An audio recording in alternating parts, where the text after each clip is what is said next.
I just revved the piss out of that thing. Let's do it again.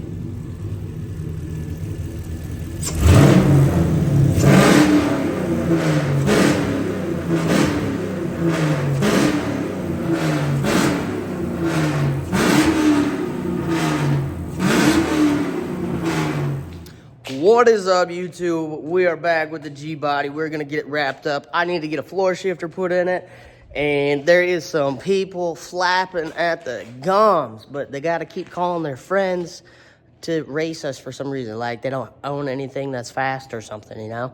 But besides that, we're gonna get this thing wrapped up. I'm plugging the harness back in right now as we speak, so we can get the intake back on it and get this thing fired up, and then we'll throw it up in the air, rip the exhaust out of it, and start on a floor shifter for this car. I am working on feeding the hidden nitrous line at the moment, and I just drilled a new hole in the firewall so we can slip it through nice and easy. I'm putting a bigger diameter line in so I get bigger shot, but I also wanted to hide it a little bit more, so I'm gonna go ahead and not use this hole anymore, and we'll use the new one. Had to take a little break and run to the store, but I got oil for days now. We got a little more coolant to top it off. And 10 gallons of full synthetic Rotella 1540 for all of our race car needs. Now, I know what you're saying. Dude, you don't even maintenance your cars regularly. Why do you need so much oil? Well, because I'm gonna start changing the oil a little more regular. We'll start checking over some bolts a little more regular. This hobby is getting rather expensive to not completely care about the little things. So I gotta start caring about the little things just a little bit more because it's starting to nickel and dime. And I would like to see one of these motors stay together for longer than a season. Now, I know what you're saying again. The motor that came out ran just fine. You abused the hell out of it. It drove itself into the shop. Well, the oil is silver in it, and I have no doubt it would make it to Vegas and back on an oil change, but I just don't want to keep running them quite that far. And since we spent so much in oil, we are going to try to save as many 6 liters from going kaboom as we can. The 6-liter collection that I had and started stashing away is dwindling away. I got this one, I got one in the blue truck, and the one that I just got the other day, I went ahead and told Jack, hey man, you just pay for this one, we'll call it a day. You take that one. We are going to eliminate 4.8s and 5.3s from both of our collections. So we are just stashing 6 liters away. Oh yeah, I got one over in my dad's shop too, torn apart. It needs a cam. Anyways, enough about the oil in the 6 liters. Let's wrap this thing up so we can go to Vegas. We still gotta get that floor shifter in too.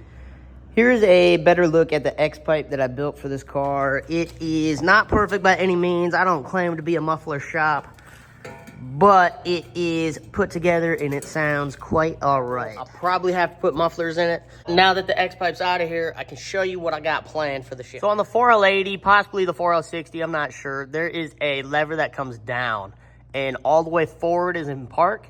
And as you can see, I have a lot going on the bottom side of this car. To be trying to run a shifter rod through here, down to here, and connect it into here is just not gonna work. So I'm gonna take that piece that was on here, if I can find it, and turn it so it goes up.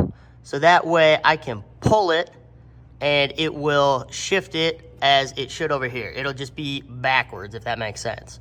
So here I have a template of the shifter that I'm gonna build. Sticking out of the bottom of it will be the spot where the rod goes in for the shifter.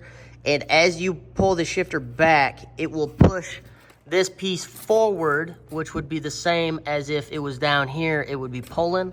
So instead of pulling, it will be pushing. It's gonna be so simple, stupid, it's not even funny. Drill a couple holes, put some cotter pins in it, and a couple washers in there so it can move around and not get bound up, stuff like that. Just little things that I've learned over the years through dirt tracking is what's built this car.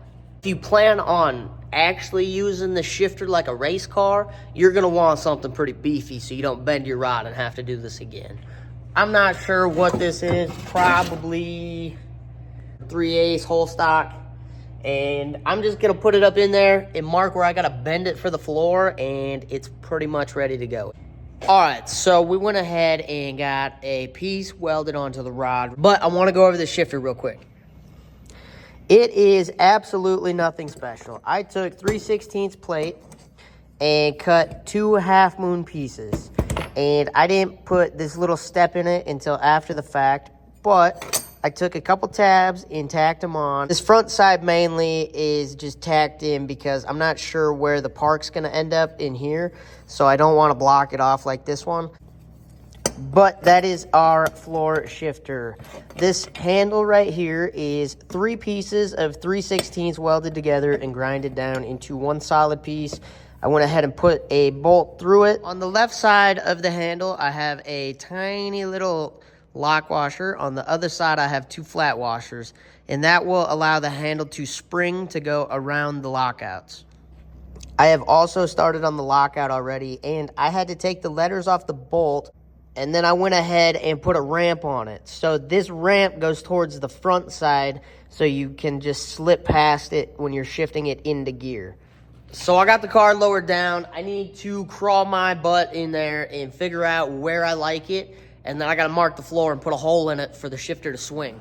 So I am getting my butt kicked once again, but the rod is in for the second time with some new bends and a new floor bracket up there for the shifter. But this shifter rod actually broke on me. I was trying to bend it and it just snapped clean off. So I started over with it, and now I am on to my final cut, and then I gotta weld this stuff up and tighten that bracket. But this is the upside down bracket that I was talking about. Normally it points down and has a cable on it, and it also steps out instead of in. So I just completely flipped it, welded a bolt onto the end of it, and then I will put one of these plates on the other end of this rod, and it should shift just beautiful. Well, well, well. That's a shifter put into place. That's first, second, third, drive, neutral, reverse, park. All right, I have the bottom piece from the transmission to the rod connected, and the rod connected to the shifter, and the shifter in the car. Let's see if it works. Now, if you had any doubts in your mind, you gotta quit doubting me. Park, reverse, neutral, drive, third, second, first. Second, third, drive, neutral, reverse, park. That's a floor shifter. And that is...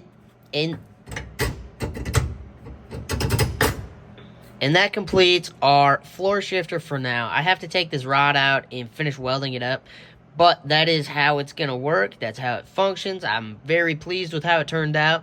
This line up is all going to get wrapped for a handle. I just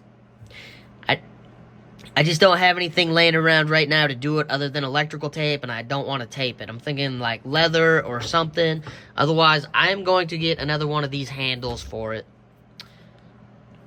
Otherwise, I'm going to get one of these handles for it just to keep it looking all the same. But I'm probably just going to wrap this and be done with it because I really like it. I like where it's at. I don't need it up here. I don't need it up here for extra throw. It works beautifully. So the next thing that we can do after we get it all welded up and painted and finished is we can get our locks put in. So I'm not real sure where this one's going to lock out at. I would imagine drive. So I will probably put a little tab in here. I started with the bolt, but I don't have as much room as I thought I was going to have. And it don't flex as much as I want it to because of the way that the rod ended up bent over the transmission. So I'm just going to put a little tiny tab here just to stop the shifter. And then you'll have to move it out and go around it. Well, y'all, I'm going to wrap it up there. I just got to put the rod back in, put the exhaust back on, and the car comes down to the ground, and we are ready for the next video. We got 18 days until we leave for Las Vegas. We only have one car mostly put together right now. If Cole don't get his ass motivated, he's just not going to make it, bottom line, because I cannot do all the work. I have my own car to put together, so I will catch you guys in the next one. We'll get this G-Body running and driving and moving around, and make sure everything is kosher before we leave for Vegas. I'm gonna annoy the whole ass neighborhood now.